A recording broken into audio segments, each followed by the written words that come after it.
Am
I audible?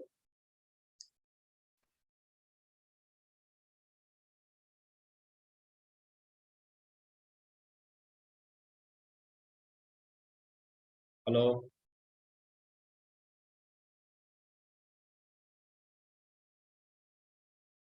Hello?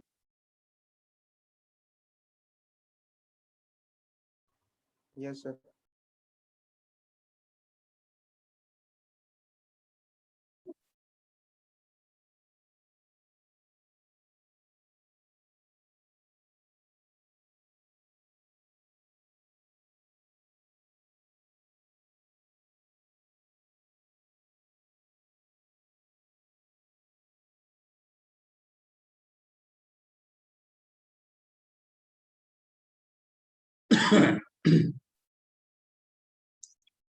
So, Kundan,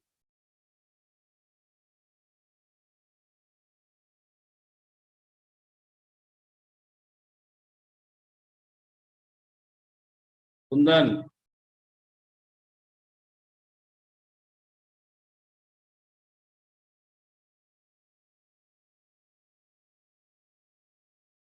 Kundan Kumar,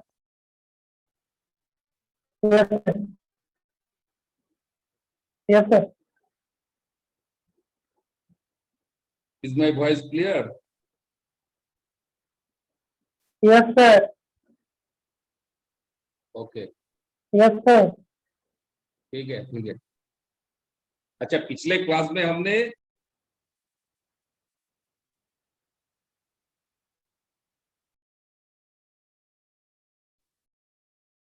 पिछले class में हमने फेरो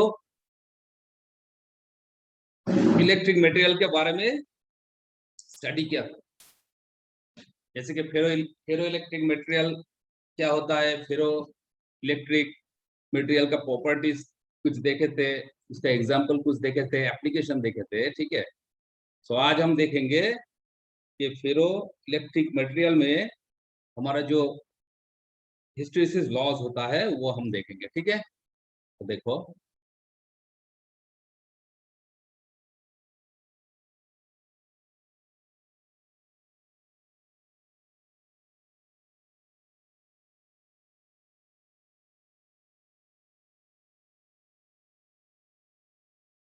सो देखो, जब जब हमने फेरोमैग्नेटिक मटेरियल पढ़ाया था, तब फेरोमैग्नेटिक मटेरियल में हमने देखा था कि वहां पर जो हमारा हिस्टैरिसीस कर्व होता था किसके बीच होता था, बताओ तो।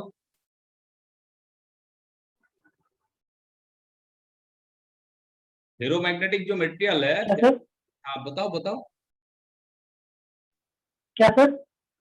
फेरोमैग्नेटिक जो मटेरियल है, फेरोमैग्नेटिक मटेरियल में हमने जो हिस्टैरिसीस कर्व को ड्रॉ किया था, वो कर्व किसके बीच बीच है?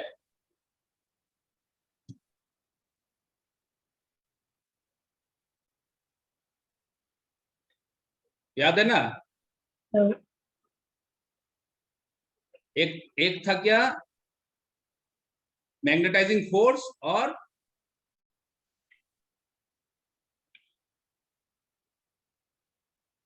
बीएच का दिखाया था ना, बीएच का फेरोमैग्नेटिक मटेरियल में। तो ये हमारा एच क्या होता था, ये है Yes. मैग्नेटाइजिंग हाँ फोर्स। Sir, yes sir. हाँ, और ये क्या है, बी, ये है मैग्नेटाइजेशन, ठीक है। या तो फिर हम बोल सकते हैं मैग्नेटिक फील्ड। मैग्नेटिक फील्ड और मैग्नेटाइजिंग फोर्स के बीच जो कर्व बना था, हिस्टैरिसीस कर्व, वो मैग्नेटिक मटेरियल में था। अब जो फेरो इलेक्ट्रिक मटेरियल है, यहाँ पर भी हमारा एक हिस्टैरिसीस कर्व को हम ड्रॉ करेंगे, ठीक है। यहाँ पर भी हम हिस्टैरिसीस कर्व देखेंगे। तो यहाँ पर जो हिस्टैरिसीस कर्व बनता है वो किसके बीच होगा? एक होगा हमारा पोलराइजेशन, ठीक है। जब भी हम मैग्नेटिक मटेरियल में एक्सटर्नल फील्ड को अप्लाई करते हैं तो क्या होता है, उसके अंदर पोलराइजेशन होता है। ये तो हमने बहुत बार देखा है। तो ये पोलराइजेशन और ये जो फील्ड इंटेंसिटी है, इसके बीच जो कर्व होगा यहाँ पर, वो हिस्टैरिसीस कर्व होगा। सो हम देख लेते हैं, यहाँ पर देखो, एक साइड पे हम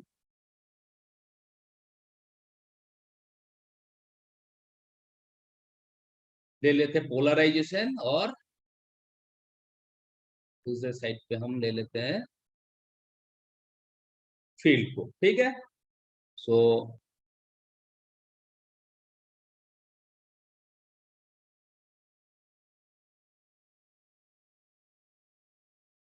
ये हुआ हमारा एक्स एक्सिस बराबर जो है, ये क्या है, ये फील्ड है, ठीक है। और यहाँ पर क्या है, पोलराइजेशन। यहाँ पर क्या है, ये पोलराइजेशन, ठीक है, polarization. So polarization and electric field के बीच जो कर्व बनता है, ये इसे हम हिस्टैरिसीस कर्व कहते हैं। सो देखो, ये हमारा एक फेरो इलेक्ट्रिक मटेरियल, ठीक है। तो फेरो इलेक्ट्रिक मटेरियल, जब इसके ऊपर हम इलेक्ट्रिक फील्ड को अप्लाई नहीं करते हैं, मतलब जब इलेक्ट्रिक फील्ड 0 होता है, तो इसके अंदर जो सारे डोमेन होता है, डोमेन, ये सारे के सारे डोमेन का जो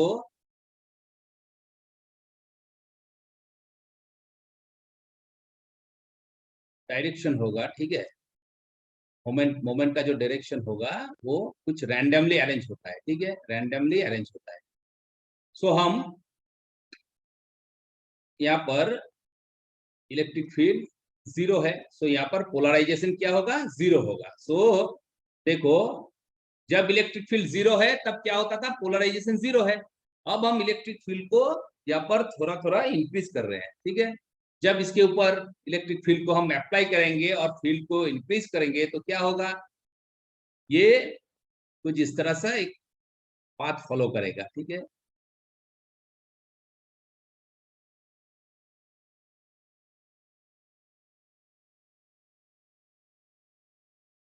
कुछ इस तरह से एक पाथ फॉलो करेगा, ठीक है।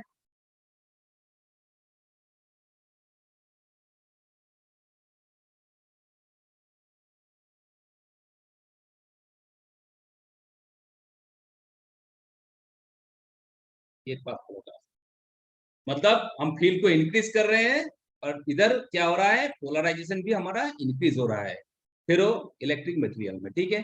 तो अब मान लो कि ये पॉइंट ए है, ठीक है। सो इस पॉइंट पे जो हमारा पोलराइजेशन होगा ये मैक्सिमम होगा, ठीक है। मतलब कि यहाँ पर अगर एक हम परपेंडिकुलर लाइन को ड्रॉ करेंगे, ठीक है, सो मान लो ये ई डैश है। सो इस वैल्यू में ई का जब वैल्यू ई डैश होगा, इस वैल्यू में पोलराइजेशन यहाँ पर होगा। मतलब कि अब इसमें इस फेरो इलेक्ट्रिक मटेरियल में क्या होगा, इसका सारे के सारे जो ये जो हमारा डाइपोल मोमेंट है या तो फिर डोमेन है, सारे के सारे क्या होगा, इलेक्ट्रिक फील्ड के तरफ अरेंज हो चुका होगा। मतलब कि अब किसी भी डोमेन या डाइपोल मोमेंट नहीं बचेगा अरेंज होने के लिए, ठीक है। मतलब कि देखो, ये हमारा फेरो इलेक्ट्रिक मटेरियल है, अब E is not equal to 0 है, ठीक है। सो यहाँ पर क्या होगा, ये जो डोमेन है, सारे डोमेन कुछ इस तरह से यहाँ पर अलाइन हो जाएगा, ठीक है। जब सारे डोमेन इसी तरह अलाइन हो जाएगा तो ये एक सैचुरेशन पॉइंट पे आ जाएगा। मतलब यहाँ पर field is not equal to 0, so polarization is not equal to 0, ठीक है। तो अब यहाँ पर देखो, अब किसी भी डोमेन यहाँ पर बचा नहीं, सारे के सारे डोमेन ये इलेक्ट्रिक फील्ड के बराबर ये अरेंज हो चुका है। मतलब कि अब ये सैचुरेशन पॉइंट पे आ गया है। अब अगर हम इलेक्ट्रिक फील्ड को इंक्रीज भी करें तो इसका पोलराइजेशन और इंक्रीज नहीं होगा, क्योंकि कोई डोमेन अब बचा ही नहीं, तो पोलराइजेशन कैसे इंक्रीज होगा, ठीक है। सो अब देखो, अब यहाँ पर क्या होगा, इस फील्ड को अगर हम डिक्रीज करेंगे तो क्या होगा, फील्ड को अगर हम डिक्रीज करेंगे तो ये जो पोलराइजेशन है, ये पोलराइजेशन को एओ इस पाथ से ये गया है, सो इस पाथ को इसे फॉलो करना चाहिए था, लेकिन इस पाथ को फॉलो नहीं करेगा, जैसे कि हमने फेरोमैग्नेटिक मटेरियल में भी देखा है, ठीक है, कि वो कुछ इस तरह का पाथ फॉलो नहीं करेगा। वो ये जो हमारा इलेक्ट्रिक फील्ड है, इस इलेक्ट्रिक फील्ड से थोड़ा लैग करेगा, मतलब पीछे चलेगा। सो अब इसका पाथ जो होगा कुछ इस तरह से होगा,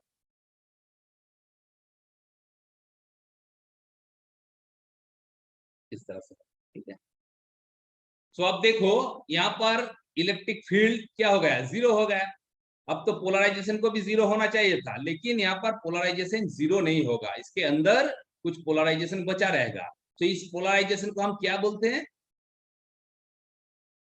बताओ, पोलराइजेशन को हम क्या बोलते हैं? Spontaneous polarisation.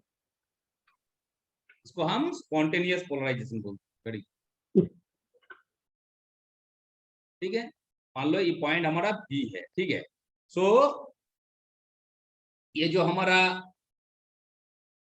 यहाँ पर हम लिख सकते हैं, हमारा ओ बी जो है, ओ बी, ये ओ बी क्या है, स्पॉन्टेनियस पोलराइजेशन, इसको हम स्पॉन्टेनियस पोलराइजेशन कहते हैं। और क्या कहते हैं, और क्या कहते हैं, रेसिडुअल पोलराइजेशन, ये हमने पिछले क्लास में ही बताया था, पोलराइजेशन। और इसको क्या कहते हैं, इसे क्या कहते हैं, रेमिनेंट कह सकते हैं, क्या कह सकते हैं, रेमिनेंट, ठीक है, रेमिनेंट भी बोल सकते हैं। ये हमारा ओ है, मतलब के इस सिचुएशन में इलेक्ट्रिक फील्ड जीरो है, तब भी इसके अंदर पोलराइजेशन जीरो नहीं होगा, मतलब पोलराइजेशन फील्ड के साथ पीछे थोड़ा लैग करेगा, ठीक है। अब देखो, अब अगर ये जो हमारा पोलराइजेशन है इसको जीरो करने के लिए हमें क्या करना पड़ेगा, जैसे कि फेरोमैग्नेटिक मटेरियल में हमने देखा था कि वहां पर जो मैग्नेटाइजेशन बचा रहता था उसको जीरो करने के लिए हमें क्या करना पड़ता था। अब इसे जीरो, इस कंडीशन को समझ रहे हो ना, मतलब कि जब भी इलेक्ट्रिक फील्ड हम अप्लाई किया तो पोलराइजेशन यहाँ पर जीरो नहीं है, पोलराइजेशन है, लेकिन जब इलेक्ट्रिक फील्ड जीरो हो गया तब भी यहाँ पर क्या है, कुछ डोमेन जो है, कुछ डोमेन ये इस फील्ड के साथ एक ही डायरेक्शन में अलाइन रह जाएगा, कुछ डोमेन।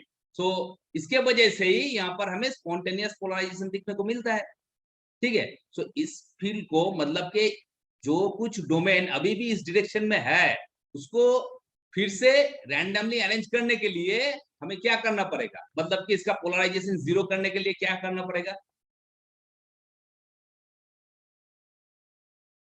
कुंदन बताओ, पिछले क्लास में ही तो मैंने बताया, और फेरोमैग्नेटिक मटेरियल जब हम स्टडी कर रहे थे तब भी तो बता दिया। अब क्या होगा यहाँ पर,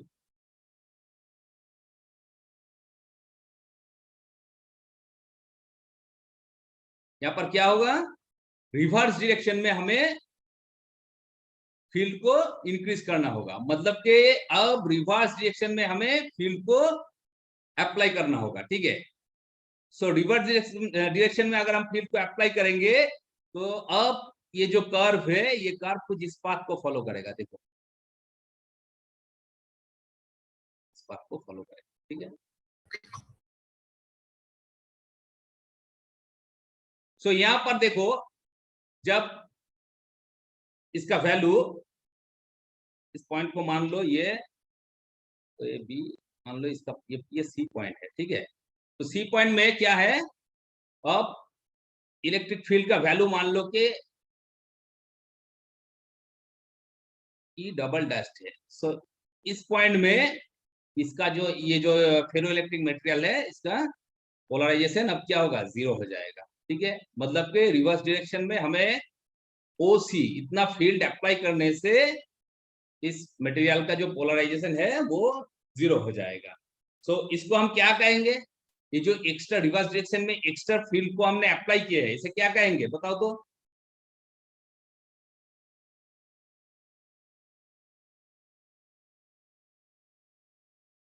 मैग्नेटिक मटेरियल में हमने रिवर्स डायरेक्शन में जो फील्ड को अप्लाई करते थे जब मैग्नेटाइजेशन को जीरो करने के लिए, उसे हम क्या बोलते थे, उसे हम क्या कहते थे,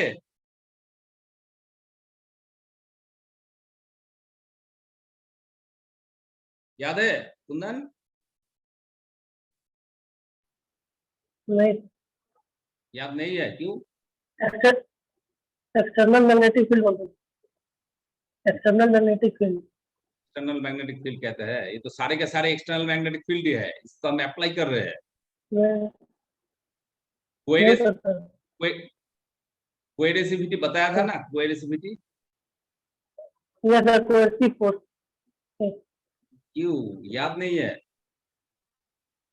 अभी वो जो प्रीवियस क्लास में जितना हमने पढ़ाया सब एक बार रिवीजन करो, 30-35 क्लास हो चुका है ऑलरेडी, 30 के ऊपर क्लास हो चुका है, अब उसको रिवीजन करना पड़ेगा ना, तब नहीं तो भूल जाओगे। तो इसको क्या कहते हैं, इसको कोएर्सिविटी कहते हैं। लेकिन मैग्नेटिक जब हमने फेरो मैग्नेटिक मटेरियल्स स्टडी किए थे तब इसे क्या कहते थे, कोएर्सिव फोर्स। लेकिन अब इसको क्या कहेंगे, इसको हम कहेंगे कोएर्सिव फील्ड, ठीक है। तो हम यहाँ पर क्या कहेंगे, कोएर्सिव फील्ड, ठीक है। मतलब कि ये जो OC है, ये OC क्या है, ये हमारा कोएर्सिव फील्ड है, ठीक है, ये हमारा कोएर्सिव फील्ड। अब देखो यहाँ पर तो इस पॉइंट पे, C पॉइंट पे तो ये पोलराइजेशन 0 हो गया है, लेकिन अब रिवर्स डायरेक्शन में और फील्ड को और ज्यादा इंक्रीज करेंगे तो क्या होगा, ये इस पाथ को फॉलो करेगा।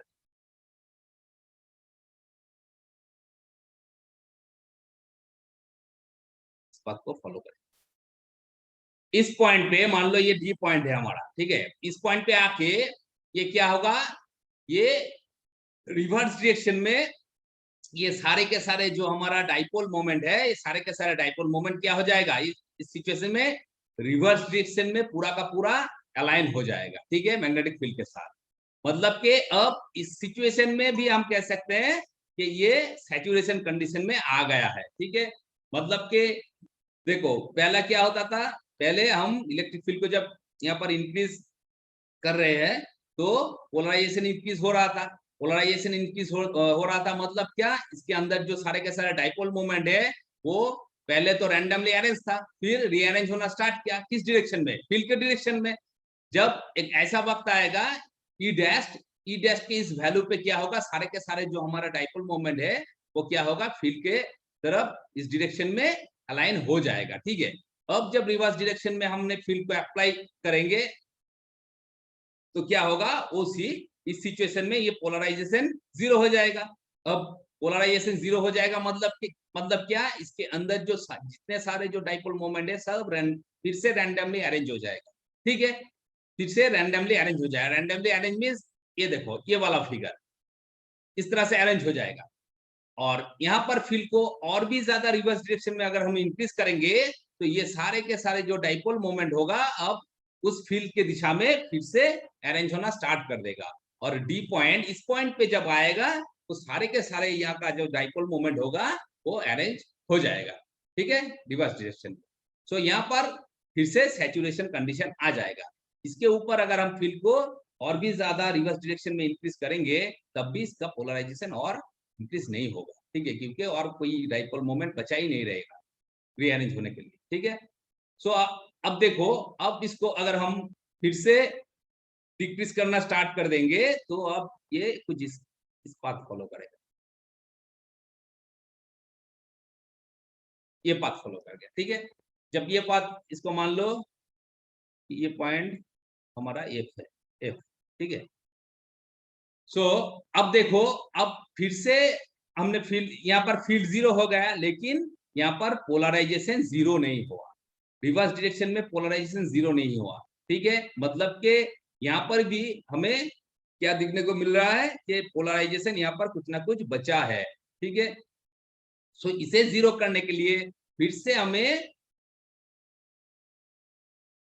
पहले फर्स्ट जिस डायरेक्शन में हमने फील्ड को अप्लाई किया था उस डायरेक्शन में ही फील्ड को अगर हम इंक्रीज करेंगे तो ये जो हमारा जो रिवर्स डायरेक्शन में जो पोलराइजेशन है ये पोलराइजेशन 0 हो जाएगा, ठीक है। मतलब कि अब ये को फॉलो करेगा, तो इस पॉइंट पे आके अब पोलराइजेशन फिर से 0 हो गया। अब देखो, अब और भी ज्यादा इंक्रीज करेंगे तो ये कुछ इस पाथ को फॉलो करेगा, पाथ को फॉलो करेगा और फिर से यहाँ पर आके क्या हो जाएगा, सैचुरेशन कंडीशन में आ जाएगा। सो ये क्या है, ये एक कंप्लीट साइकिल है, ठीक है।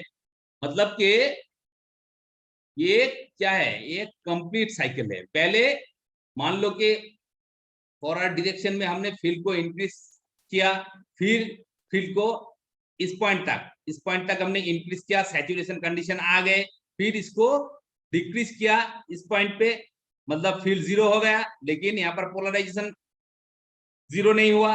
अब रिवर्स डायरेक्शन में अगर हम फील्ड को अप्लाई करेंगे तो कुछ फील्ड अप्लाई करने के वजह से यहाँ पर पोलराइजेशन 0 हो जाएगा, उस फील्ड को हम क्या कहते हैं, कोएसिव फील्ड कहते हैं। फिर और भी फील्ड को और भी ज्यादा इंक्रीज करेंगे तो क्या होगा, रिवर्स डायरेक्शन में सैचुरेशन कंडीशन में फिर से आ जाएगा। अब फील्ड को थोड़ा थोड़ा करके अगर हम डिक्रीज करेंगे तो इस पॉइंट पे आके फिर से ये हमारा पोलराइजेशन 0 हो जाएगा। तो ये एक क्या है, ये एक साइकिल है, ठीक है। और ये जो है AE, इस AE को हम क्या कहेंगे, ए और यहाँ पर ई डैश, ई डैश को हम क्या कहेंगे, इसको हम कहेंगे सैचुरेशन पोलराइजेशन, ठीक है, सैचुरेशन पोलराइजेशन,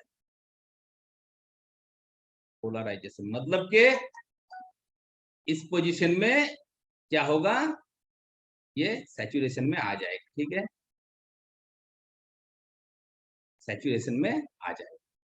तो बेसिकली यही हमारा हिस्टेरेसिस कर्व है, ठीक है, ये हिस्टेरेसिस कर्व है। अब देखो ये जितना, ये जो OA और OE डैश, OA, यहाँ पर देखो OC, ये OC, ये क्या है, कोएडहेसिव है, और इस पॉइंट को अगर हम G ले लेते हैं तो इधर भी ये कोएडहेसिव है, ठीक है। सो ये फील्ड जितना ज्यादा होगा, ये लूप उतना ही चौड़ा होगा, उतना चौड़ा होगा, ठीक है, मतलब उतना मोटा होगा, बड़ा होगा।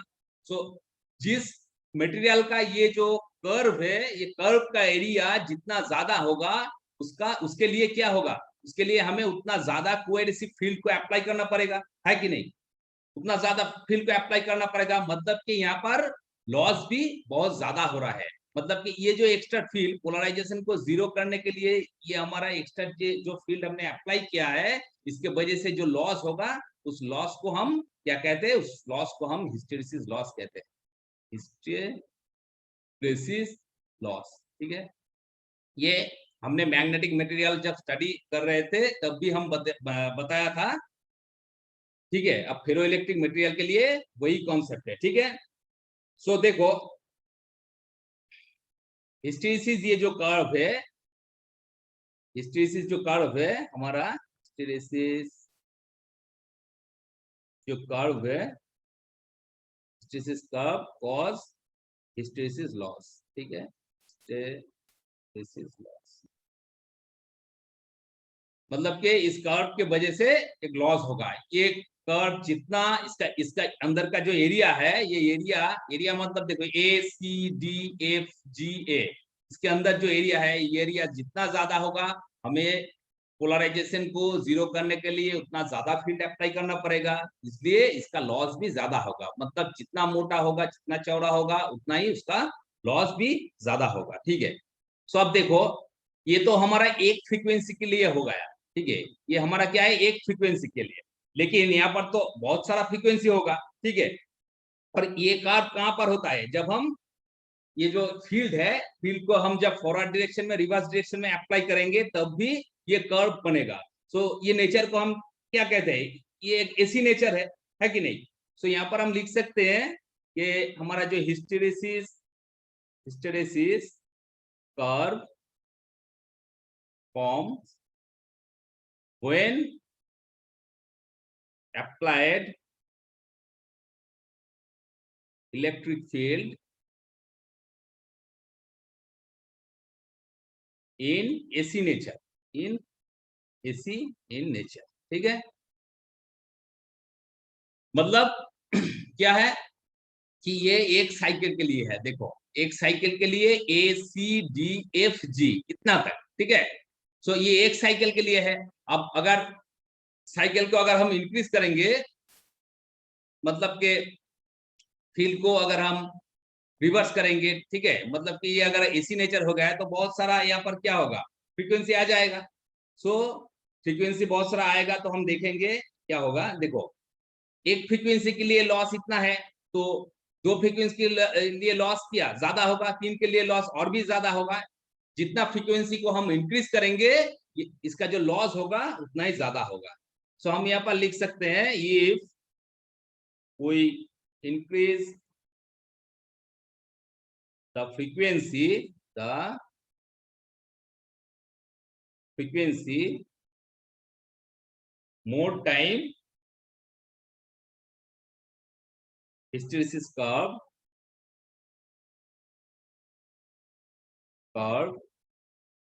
will be formed in 1 second। एक सेकंड में जितना ज्यादा हम इसको रिवर्स करेंगे, ठीक है, इसको क्या करेंगे, फ्रीक्वेंसी को अप्लाई करेंगे, जितना फ्रीक्वेंसी होगा उतना ज्यादा इसका हिस्टेरिसिस लॉस होगा। ठीक है, सो हम यहाँ पर लिख सकते हैं कि हिस्टेरिसिस लॉस प्रोपोर्शनल टू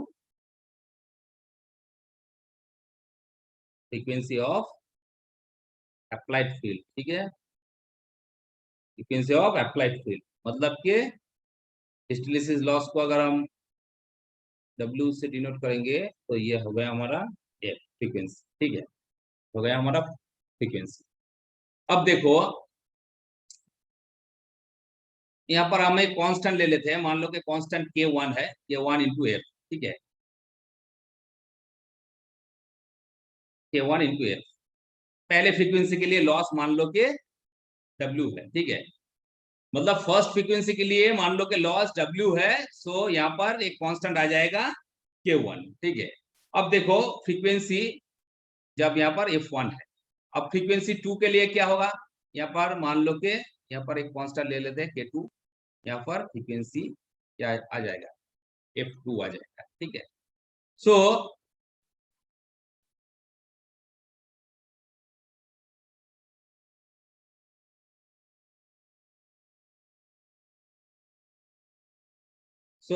यहाँ पर हम लिख सकते हैं, यहाँ पर देखो इक्वेशन 1 इक्वेशन 2, तो एक को और एक से डिवाइड कर दो,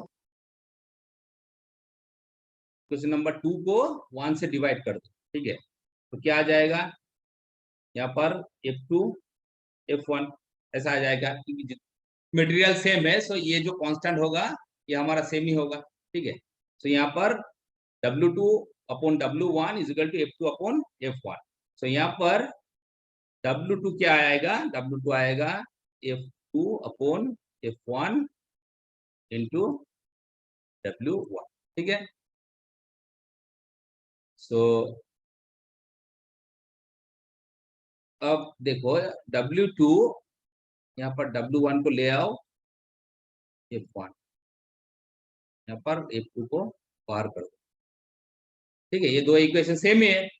सो W1 अपॉन F1 ये क्या है, power loss per unit frequency है कि नहीं, ये पर यूनिट फ्रीक्वेंसी में हमारा जो पावर लॉस है, मतलब कि एक फ्रीक्वेंसी में अगर पावर लॉस क्या है, W1 है। ठीक है, सो हम इसे क्या कह सकते हैं, इसे हम कह सकते हैं power loss per unit frequency.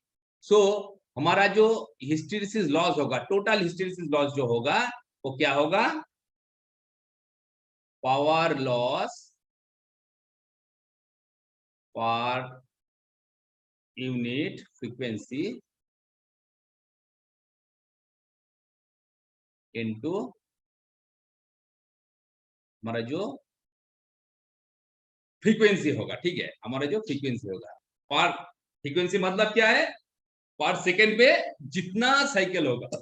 ठीक है, पर सेकंड में जितना साइकिल होगा, सो पर साइकिल पर यूनिट फ्रीक्वेंसी में अगर पावर लॉस ये है, सो टोटल पावर लॉस कितना आएगा, फ्रीक्वेंसी से मल्टीप्लाई कर देने से ये हमारा टोटल पावर लॉस आ जाए। ठीक है, तो ये बेसिकली हमारा फेरो इलेक्ट्रिक जो मटेरियल है, फेरो इलेक्ट्रिक मटेरियल का hysteresis curve and hysteresis loss है। यहां तक क्लियर है?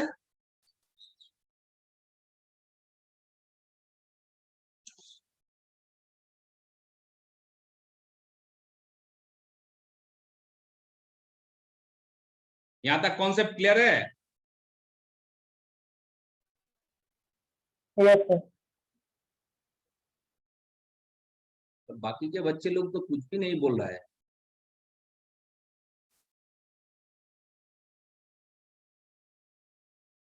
एमडी तालिब,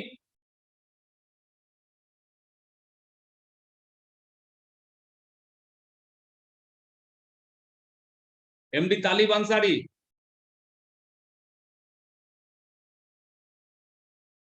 एमडी तालिब अंसारी,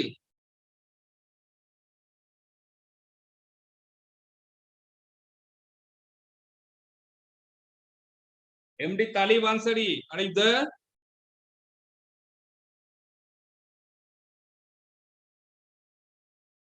से तो हम एब्सेंट कर देंगे। रवि कुमार,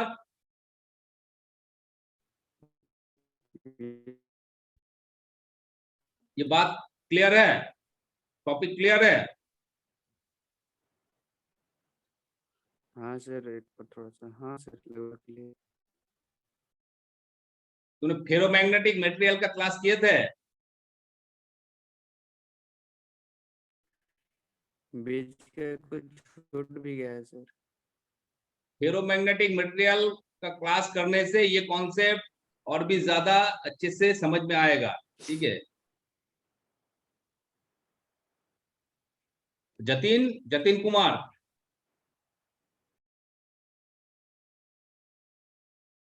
जतिन कुमार,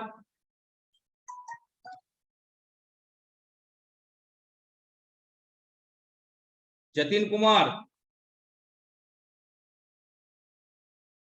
आलोक प्रकाश, आलोक,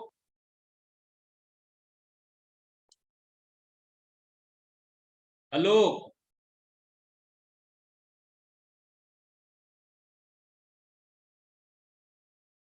ये तीनों को मैं एब्सेंट कर दूंगा। कुंदन, मेरा आवाज क्लियर है ना? हाँ सर क्लियर। ठीक है। सो ठीक है, अब देखो, अब यहां पर हम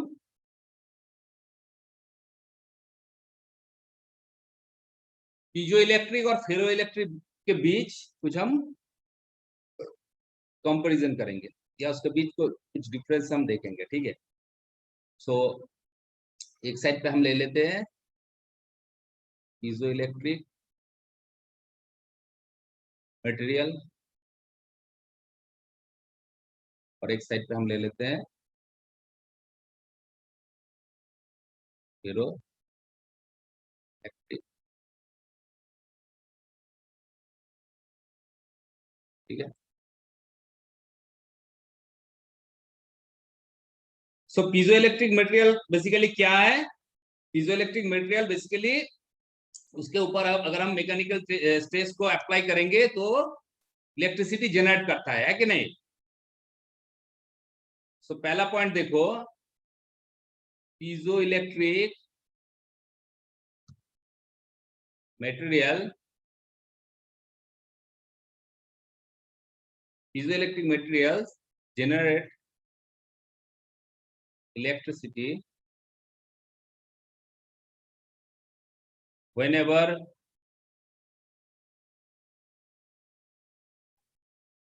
mechanical stress is applied.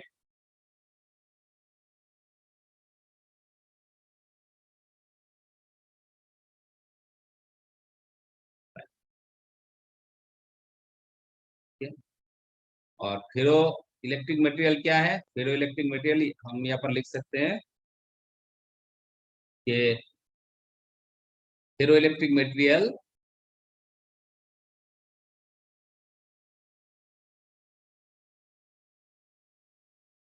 exhibit electric polarization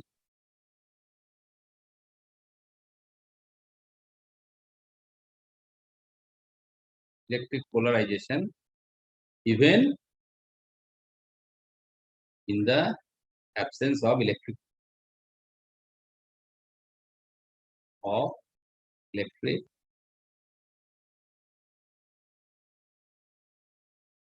ठीक है। सो पीजो इलेक्ट्रिक मटेरियल क्या है? जब भी हम इसके ऊपर मैकेनिकल फोर्स को अप्लाई करेंगे या फिर स्ट्रेस को अप्लाई करेंगे तो वहां पर क्या होगा? इलेक्ट्रिसिटी जनरेट होगा, उसे हम पीजो इलेक्ट्रिक मटेरियल कहते हैं। और फेरो इलेक्ट्रिक मटेरियल किसे कहते हैं? जो मटेरियल के ऊपर इलेक्ट्रिक फील्ड अप्लाई करने से वो क्या होगा? वो रैंडमली अरेंज, उसका जो डाइपोल मोमेंट होगा रैंडमली अरेंज से क्या होगा? वो फील्ड के दिशा में अलाइन हो जाएगा, मतलब इसका पोलराइजेशन होगा। लेकिन जब हम इलेक्ट्रिक फील्ड को हटा देंगे तब भी वहां पर पोलराइजेशन रह जाएगा, ठीक है। तो यही यहाँ पर कह रहा है। अब देखो सेकंड पॉइंट को, सेकंड पॉइंट क्या है? ये बेसिकली क्या होता है? नॉन पोलर डाइलेक्ट्रिक है, ये क्या है, non polar dielectric, non polar dielectric, ठीक है। और ये और यहाँ पर क्या होता है, पीजोइलेक्ट्रिक इफेक्ट रहता है। सो हम यहाँ पर लिख सकते हैं presence of piezoelectric effect. Kundan attendance लिया है? हाँ सर ले लिए। ठीक है। और यहाँ पर क्या है, फेरोमैग्नेटिक जो मटेरियल है, ferromagnetic material, sorry ferroelectric material के अंदर पीजोइलेक्ट्रिक और हमारा पायरोइलेक्ट्रिक दोनों इफेक्ट ही यहाँ पर देखने को मिलता है। सो यहाँ पर हम लिख सकते हैं they are both pyro and piezo electric in nature, ठीक है। अच्छा, थर्ड पॉइंट क्या है, थर्ड पॉइंट को देखो, जैसे कि ये हमारा कहाँ पर यूज होता है, ये जो हमारा ट्रांसड्यूसर में यूज होता है, ट्रांसड्यूसर में यूज होता है, माइक्रोफोन में यूज होता है, ये हमने देखा है, माइक्रोफोन यहाँ पर यूज होता है। और ये कहाँ पर यूज होता है, ये हमारा रैम पे यूज होता है, कैपेसिटर में यूज होता है, जैसे पिछले क्लास में ही हमने बताया था, ठीक है। और नेक्स्ट पॉइंट क्या है, इसका जो एग्जांपल हम देख लेते हैं, जैसे कि क्वार्ट्ज है, क्वार्ट्ज, ठीक है।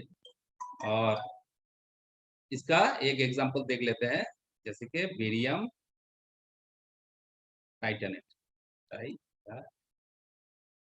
वैसे बहुत सारा एग्जांपल है, मैंने पढ़ाया था पीजोइलेक्ट्रिक मटेरियल में, देखोगे बहुत सारे इसका एग्जांपल है, ठीक है, इसका एप्लीकेशन है।